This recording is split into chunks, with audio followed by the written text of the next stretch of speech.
A leader has to take the risks. So where do you live? I live near Joshua Tree in Southern Okay. California. Okay. All right. Nice. I'm Southern California too. Oh, Ranch, terrific. Yeah. Rancho Cucamonga. Whereabouts? Oh, Rancho Cucamonga. How'd you end up Uh-huh. there? Well, I mean, I started out a little bit towards LA and then moved on to Azusa and then moved on to San Dimas. I graduated San Dimas High School and then I ended up buying a house in Rancho. So a lot of years ago now, but so Okay, how'd you terrific. end up in Joshua Tree? How'd that happen? Okay. Are we rolling or is this just the We're, we're precursor? we're rolling, man. We're rolling. We're always rolling, man. So we're all good. Okay, yeah. I mean, I was doing the New York, LA, San Francisco triangle and just got fed up with the complexity and the energies, and I want to be in nature. And Okay. I love national parks. I love rock climbing. I love hot springs. And Joshua Tree felt like for the West Coast, it was warm. It was equidistant to San Diego, LA, and Vegas, and pretty close to Arizona. That felt like a perfect place to go. And so, as far as like when you were younger, like where did you grow up? Where was the main place that you grew up with your I parents? grew up in New York City. Okay. So New York I grew City. up And so how different is New York City from California? Or is it, I mean, for you? Well, considering it's now 10:20 a.m. and I haven't seen anyone outside of my wife and daughter, right? And like we're in the middle of nowhere. So, Oh my God. we're in a valley with mountains on, all four sides, and we can see sunrises and sunsets and breathe the air. We could sleep outside. It's extraordinary. So it's fresh air out there in Joshua Tree, huh? It's a big Oh, difference. 100%. Very 100%. Very cool. Very cool. Well, hey, thank you so much for coming on Wealth on the Beach podcast. I just want everybody to know that we have a really cool guest today, Doug Evans. He is the author of the book about the power of sprouts as an ultra food for health, weight loss, optimum, nutrition, and co-founder of Organic Avenue and the founder of Juicero. So I want to know all about that today. And we're going to have some really cool conversations about sprouts and about health and about happiness and, really living that ultimate life. And so I was going to add, oh, by the way, you were, have a little bit of a relationship with Dr. Oz, and he was, Yeah. wrote a little bit in your book, and Deepak Chopra and some of the greats when it comes to health. And so that's pretty cool too. But I have a question for you though. Are you living to eat? That's my No, question for you. no, obviously not. Like Okay. for me, I'm living to serve, right? Okay.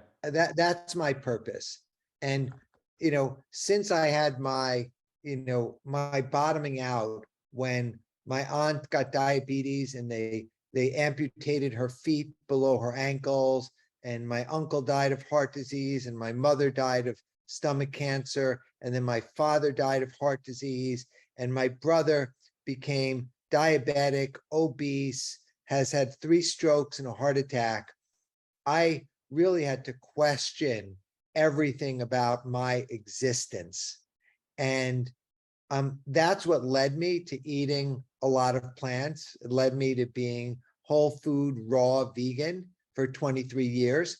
And that's why we started Organic Avenue, because 23 years ago, living in New York City, there wasn't accessibility to where I could go to a restaurant, or a store or a cafe, or even a juice bar, where I felt that everything on the menu was safe for me to eat. Like I always had to have my guard up.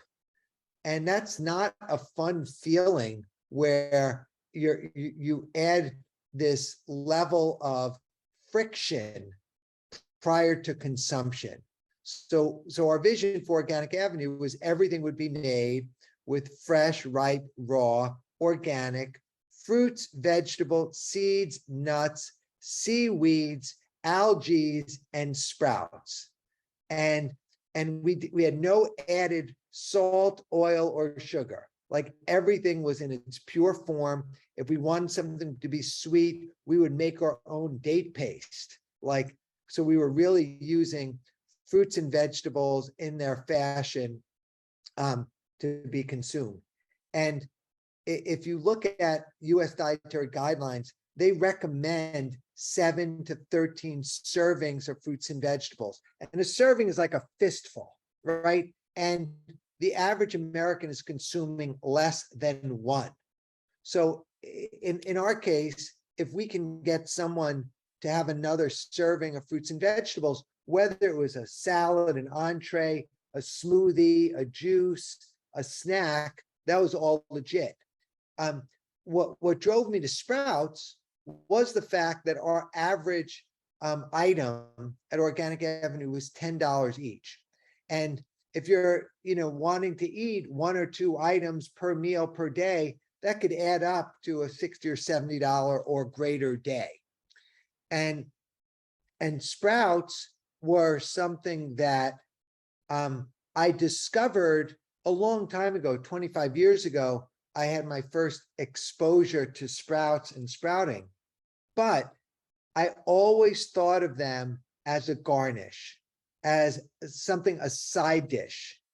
And it was only the necessity of moving to Joshua Tree to when I realized that, oh, if I want to live my healthiest life, right? And I want to be able to consume within my framework of acceptable quality nutrition, then I would have to grow my own food.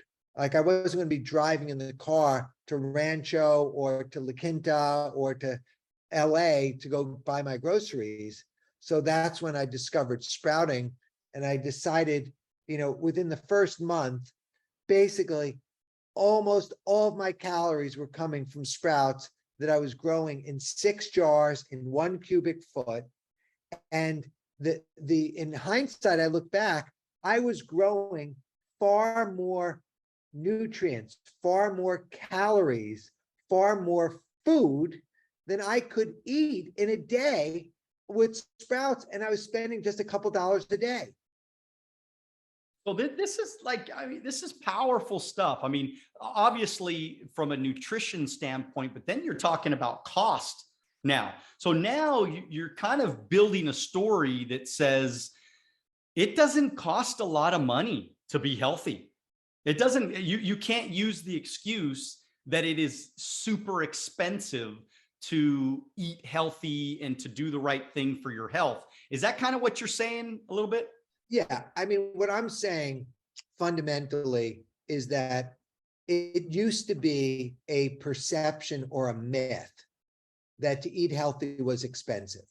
And the reality is, in the United States, there's 19,500 cities, right? There's only 500 Whole Foods in the entire country, right? They exist in 44, they exist in 350 cities. Right? So 19,200 cities don't even have access to a Whole Foods, right? So the reality is people that are living in urban environments and rural environments and lower income environments just don't have access to high quality nutrition. And if they did, it was expensive. And so, 80 years ago, 40% of America during World War II had victory gardens, right? So they were growing their own food. Today, with an exponential increase in population and people living in smaller quarters, houses stacked up on top of each other, apartments geared next to each other, that less than 1% of America today grows their own food.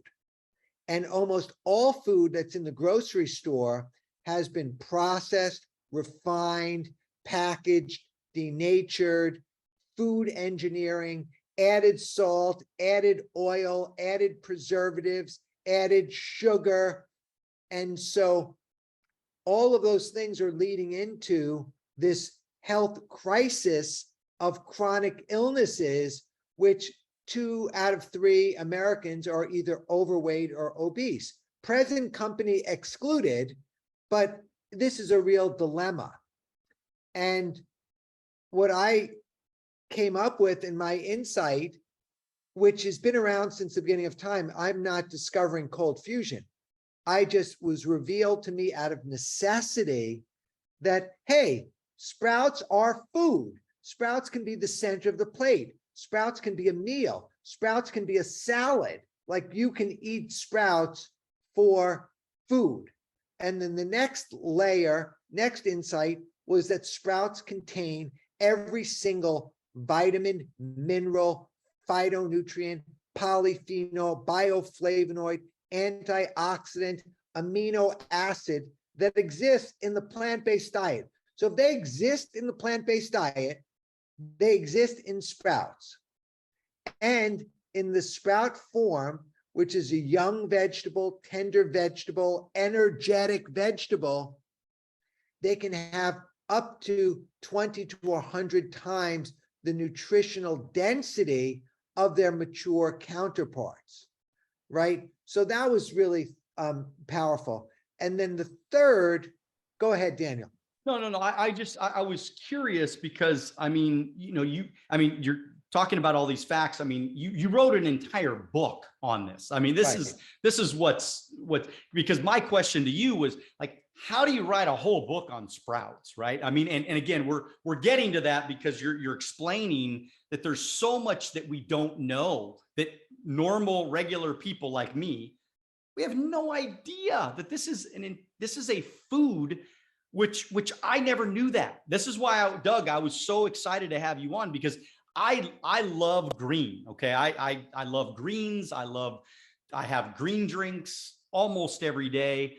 I'm constantly, trying to eat salads and trying to make sure that there's green everywhere, but of course, I mean, I live a regular urban lifestyle, and, I still eat fast food every once in a while. I still, eat things with sugar and different things, so, but the point I'm trying to make is you wrote a whole book on this. How do you write a whole book on this? You know what I mean? So anyways, but continue on.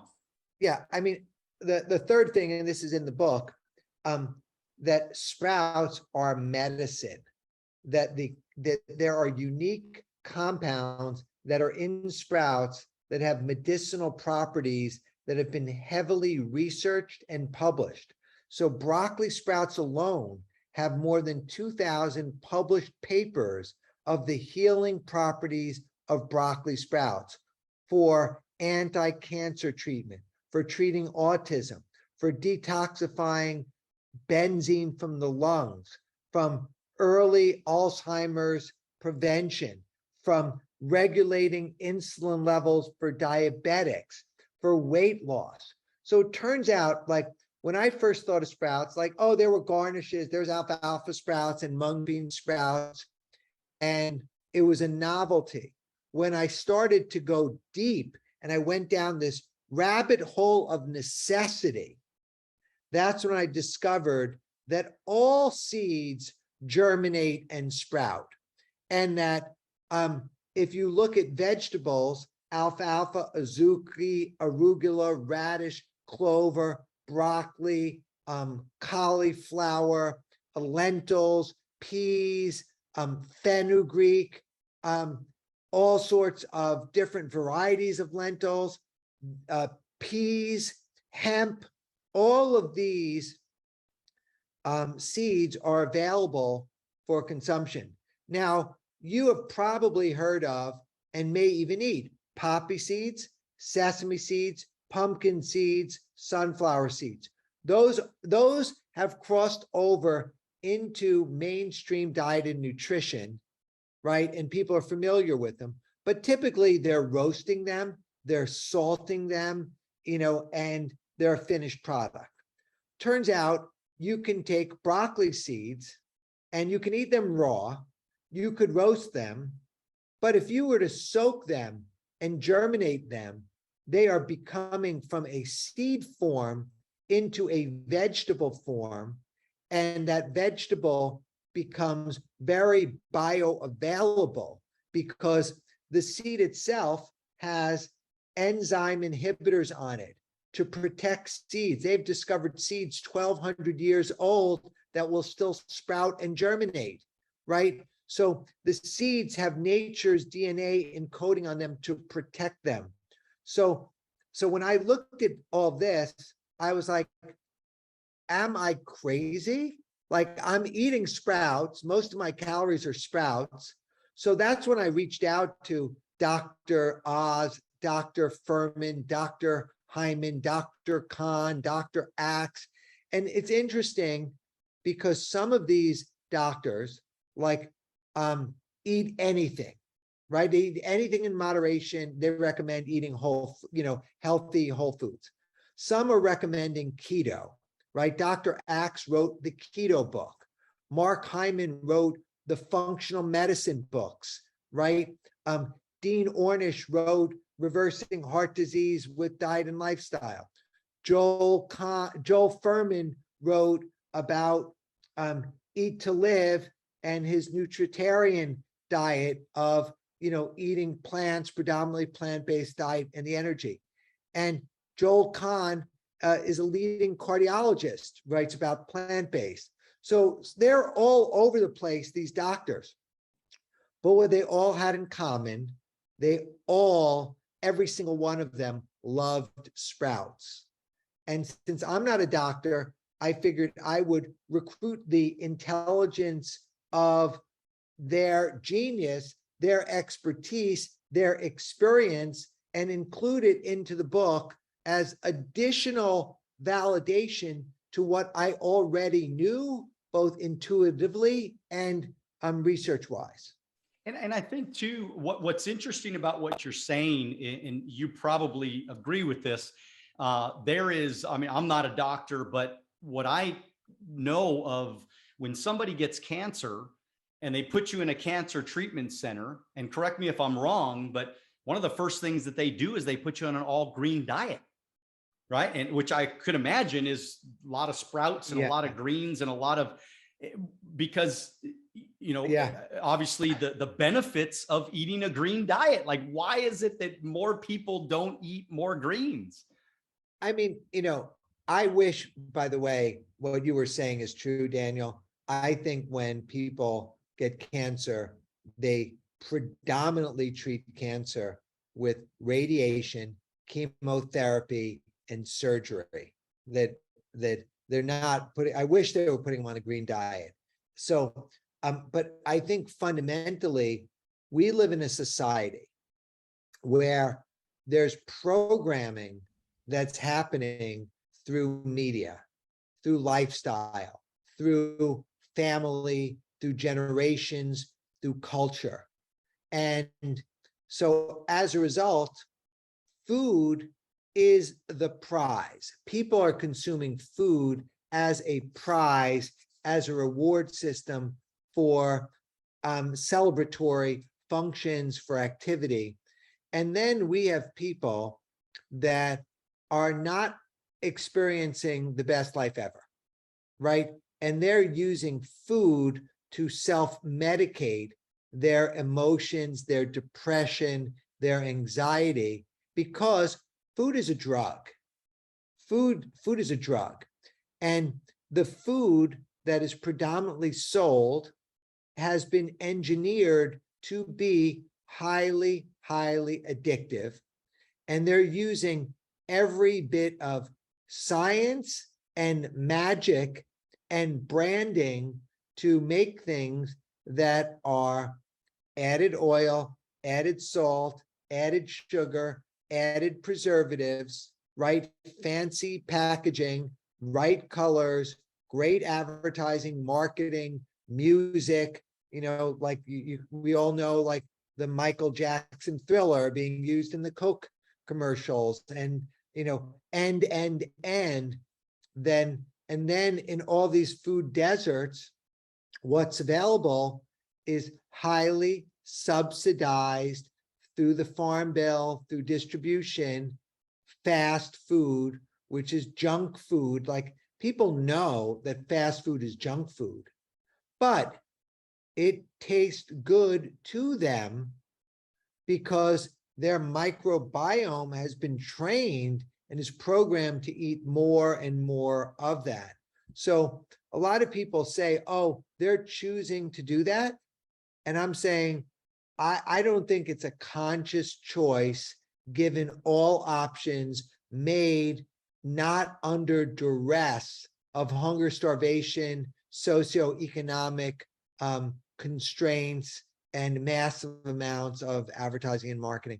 I've never seen an ad on television for celery, just for sprouts. Never has happened. You know, I have two friends that actually did get cancer, and there is a place, I don't know if you've ever heard of this place, but it's called Invita, and it's in Arizona, and it's a cancer treatment center. And so maybe this is just a different cancer treatment center, but what got me to mention about the all green diet is that's what they did, and both of them are alive today, believe it or not. I mean, it's what you're saying can save somebody's life. And I just did some blood work last week. Matter of fact, I interviewed Dr.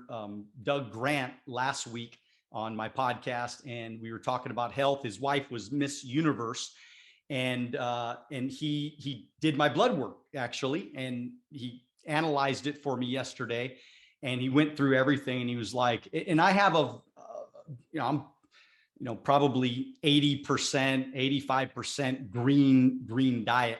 And every one of my levels came out really, really good. And I'm 47 years old. I've never had more energy. I've never been more, so what you're saying, I think what I'm excited about, why, mostly about talking with you, is learning about sprouts, because sprouts really, it's not a big part of my diet today.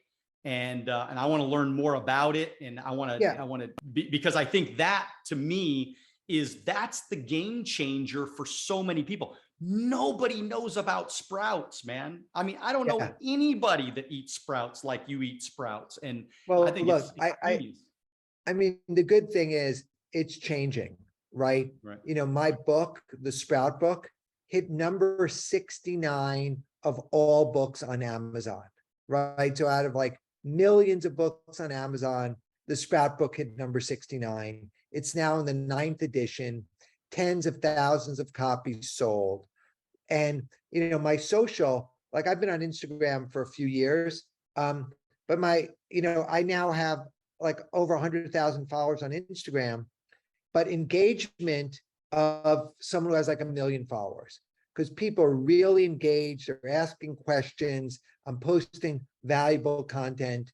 And just to address a younger audience, I went way out of my comfort zone, and I started to post on TikTok 2 months ago. And now I've had 10 videos that went viral with over 1 million views.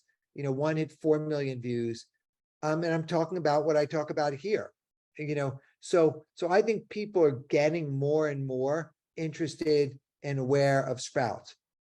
But, if you're eating whole food plant-based diet, right, or you're eating plant-based diet around the world, one of the staples of the plant-based diet are lentils, right? Lentils are everywhere, right? What people don't know is lentils can be sprouted instead of cooked. And when you sprout lentils, you double the antioxidant levels, you triple the vitamin C, and you quadruple the soluble and insoluble fiber. So you could take something as seemingly, trivial as a lentil, and sprout it, and all of a sudden you're getting more antioxidants, more vitamin C, more soluble and insoluble fiber. You're getting something that's crunchy and tasty. And like, literally, you could eat, and you could try this, you could eat a day of just lentils, just sprouted lentils. The only thing that you would consume in the day is just lentils, and you would feel terrific. You'd have a great poop the next day. You'd have high energy. you'd have great water content, but think about the enzymatic life force activity to take something that's causing it to exponentially grow and expand. And it's interesting that when the lentils are growing, the only thing you, as the co-creator of the lentil sprouts, is doing, you're adding water, right? And you're soaking and rinsing. And somehow these things are growing without soil, without sunshine, without fertilizer. They are increasing their volume by tenfold. And if you were to then remove the water through dehydration or something else, you'd see that the dry matter was 10 times greater than the original part. So it's somehow sequestering carbon from the atmosphere with the oxygen, with the water, and through a form of alchemy, creating a vegetable in front of your eyes that has not seen, outside contaminants, right? It's as healthy as your internal environment. That's what the sprouts are. So it's one thing to think that sprouts are healthy and fresh. It's another thing to think of they are fresher than what you would get when you're buying normal vegetables at the store, which may have come from the farm to the warehouse on a truck to the back of the shelf to out on the shelf, and who knows how long they've been on the shelf. Whereas when you're growing sprouts, you are getting a fresh crop every time. And can you juice all of this stuff you're talking about? Like, I mean, is it recommended to juice lentils or sprouts or anything like that? Can you just throw them in your blender and blend them up with your other drinks and stuff? Certain sprouts, fall into different families. The garden salad varieties, the alfalfa, the broccoli, the radish, the clover, those contain a lot of water content. Those can be juiced or they could be blended. The legumes, the soy, the lentils, the peas, those I would recommend blending because they are much more dense and have lower water content and higher protein content. So if you think about like sprouted chickpeas, 1 cup of sprouted chickpeas has around 200 calories and 20 grams of protein and about 10 grams of carbs. So you're getting something that's carbs, that's protein, that's fiber, right? Let me ask you a question. What animal product, meat, chicken, fish, or cheese, has the most fiber? Oh gosh, I mean, I have no idea. Actually, I have no idea. That none of them. They have no fiber. No fiber. And you know what happens if you don't have fiber? Yeah. Right. Yeah. Yeah. Right? And this is why people get sick. This is why, I mean, I think men, their colons, I mean, I think people aren't going enough. I talk about this all the time. I mean, it's a subject that, you talked about poop, and I'm always talking about, you got to take out the trash, man. I mean, more often, and people are not doing that. And I think people are constipated, running around the earth, all constipated and really messing up their colons. Men, record numbers of colon cancer are coming up with men. And I think that, I mean, again, I'm not a doctor, but I think that has a lot to do with it. Yeah.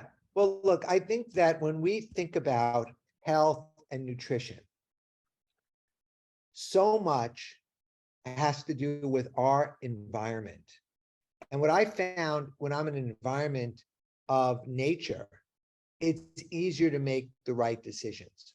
When I'm around healthy people, it's easier to make the right decisions. When I'm watching healthy content, I make the right decisions. So, part of my, my motivation is really about self-empowerment to making decisions. And I love, I was just on, I did an Instagram live with a guy who was 280 pounds. He lost 120 pounds, eating plant-based, going plant-based. And he now has more energy and he's more interested and he's curious. And I see this, and I just want to continue to, be of service to share more information with people of how they can take control of their own lives. And so I got to ask you this though, man. I mean, when's the last time you had pizza? When's the Over last 20 time you, 23 over years ago. 23 years, 23 Yeah. years. And so Yeah. when's the last time you had anything that we would say might not be normal? I mean, how long has that been? Really? 23 years, or is it? Yeah, I mean, what's the- my diet, like for me, like if I'm deviating from my raw diet, I might have, steamed brown rice or steamed vegetables, or like, what else? I mean, when's the last time you had ice cream? You've had ice I cream? mean, we can make raw ice cream taking bananas and berries in a blender, and I'll Okay. have that. But in terms Okay. of like what you would describe as ice Yeah. cream, Yeah. like Yeah. You Ben and haven't. Jerry's, Haagen-Dazs, No. decades ago. Wow. 'Cause I Wow. don't cheat either. Like Yeah. I won't the other stuff. Like I'm 56 and I am well aware that all of the ice cream in the world would never be enough, right? And any ice cream that I would eat that I would define as poison is too much. So there's no like motivation for me to do that. Like maybe I could take a bite, but why? Like just to live on the edge. Like I want to live on the edge. I hang off a cliff in Joshua Tree National Park if I want to be on the edge, right? I don't Yeah. need to be on the edge, by messing around with diet and lifestyle. Well, I think as also, Doug, you've trained your taste buds, you've trained your mind, you've trained your body you enjoy the things you eat. I mean, it's like you get excited to have another bowl of sprouts or whatever, where a lot of people that are listening or watching in their minds are thinking that's crazy because they have been bombarded with social media. They've been bombarded with commercials. They've been bombarded with high levels of sugar. They've been bombarded with so many things that are unnatural that we've trained our bodies and minds to be trained to do that. You've trained your mind and your body to go a different route, which seems to me the better route to go if I was to give my opinion. Yeah. Well, look, I think, my mission is to share this little insight that sprouts are vegetables. You can grow them at home. They're very easy. The equipment's easy. Everything's easy. I would encourage people, sign up for my newsletter at thesproutbook.com. I'm on TikTok at SproutWiz. I'm on Instagram, just my name, Doug Evans. And I think that what I want people to do is just see how they feel, experiment and see how they feel. And if you can get people to start making better choices one at a time, like even eating one lentil, like my brother, who's now going to watch this podcast, like just because I'm so into the sprouts, his opposition would say, I'm not eating that, so he wouldn't want to eat the garbanzo beans. So I took a pickle, and I know he liked pickles, and I took the sprouted garbanzo beans and I made it a sprouted hummus with 2 ingredients, pickles and sprouted garbanzo beans. And the hummus was so good, he ate the entire thing. And then the next time I made that, I threw some broccoli sprouts in the hummus. Then I threw some lentils in the hummus. And I'm making this puree that the flavors of the pickles like just become the dominant part. And the texture of blending is familiar. And what I realized is so much of what people consume is about comfort and familiarity. And, you see people eat the same foods all the time. They'll go to a restaurant, a big menu, and they'll pick the same thing that they had last time. So we're creatures of habit, and people are scared. And I think what I want to do is just get them to toe dip and to taste and to experiment, with that. And then, when people are desperate out of necessity, that's when they go to your place of Vita. That's when they start doing green juice fasting. That's when they water fast. That's when they waken up to more alternatives. When they've hit a bottom or they've hit a wall, or, I've had other clients that all of a sudden they have a child and they think about, oh my God, I'm already getting stiff. I can't get out of bed. I'm overweight. I better change now, or I'm not going to be able to carry my kid across Disneyland, right? Or I'm not going to be able to see my grandkids. And so these are the different things that we're putting out there. And look, you're doing great work with this podcast and your message. And I'm so grateful that you invited me on. And I'd love to do it again sometime. And it was great seeing putting a face to the name. Well, Doug, this has been incredible. So much valuable content. And I appreciate you. I really do. I'm very grateful to know you, and congratulations on all your success, man. It's really, really cool. I want everybody that's watching or listening, if you could do me a huge favor, if you could reach out to Doug Evans on Instagram or TikTok or wherever you find him, and just say hello. Just tell him that you saw him on Wealth on the Beach podcast, and just thank him for his good work, because this really is an inexpensive, just viable way to better your health. And I know that some of you that are, again, watching or listening, your health is not so good right now. You know it. You look in the mirror and you go, I got to change something. I got to do something different. I got to make, so like you said, just take that baby step today. Do something your future self is going to thank you for, and try it by injecting more sprouts in your diet. I know I'm going to, for sure. And I'm gonna definitely get his book today. Okay. And I'm going to leave him an Amazon review as well. So make sure you all do that, and get his newsletter. I will get on his newsletter as well, because look, there's no point in getting rich, right? There's no point, creating wealth on the beach if you're not, healthy, if you can't enjoy it. And that's why I've kind of dedicated my life to trying to be more healthy than most, because I wanted to be that dad that was running with my kids and playing with my kids and going on the amusement rides with my kids and doing those fun things. And so, and living a long life. And that's what I want to do, that can be vibrant, full of energy, and of course of service. So again, Doug, thank you so much for all you do. I appreciate all of you watching, listening. If you like this podcast, please share it. Make sure you're subscribed, and leave us a comment and tell us all about your favorite parts about this podcast. With that said, continue to dream bigger than ever. Get after it, of course, always get after it. But most importantly, do it now. God bless you. We'll see you at the top.